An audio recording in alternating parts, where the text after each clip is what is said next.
Dear students, in this video I am going to begin with third chapter in economics, money and inflation. As we all know that human wants are unlimited and a person cannot satisfy all his wants by himself. Therefore, a person tries to satisfy his maximum possible want by way of mutual exchange of goods and services. In earlier times, human beings used to satisfy their wants by exchanging goods and services among themselves. Such a system of exchange was known as barter system.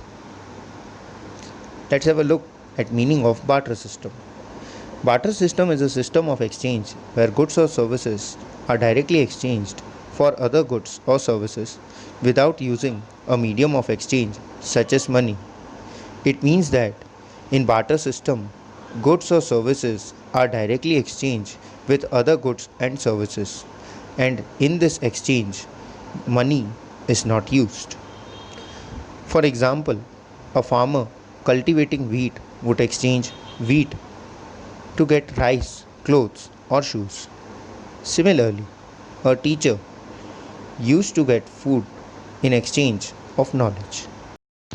Industrialization, urbanization, division of labor, and specialization made the barter system limited and less applicable.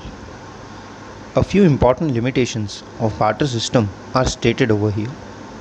First one, issue of mutual adjustment of wants.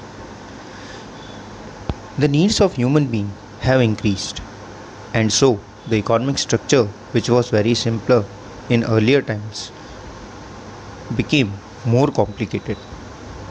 Now, if a person who has wheat to exchange for rice, but the person who has rice did not want wheat in exchange, rather, he needs shoes in exchange of rice. Thus, there was a difficulty in establishing a need for each other's goods or services. Due to this, barter was not possible. Second one, that is difficulty in storing value. There was also a problem to store value. Value over here means exchange value. A farmer may exchange wheat for clothes or shoes or maybe even for rice. But when a farmer produces more wheat, then there arises a problem of storing surplus wheat. If it was possible to store this wheat for a long period of time, then at a future date, this wheat could have been exchanged against shoes, clothes, or maybe rice. But the question arises how to store wheat. Therefore, when an individual produces on a large scale by one's own effort, then she or he had to exchange it immediately with other goods or services. It was otherwise very difficult to store the surplus goods and to store exchange value of these goods. Third one is problem of measurement of value. With the introduction of division of labor and specialization, the issue of measuring the value of goods and services emerged.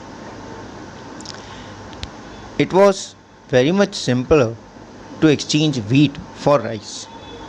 But now, large number of goods were available for exchange against wheat, and hence it became difficult to maintain a exchange value of wheat.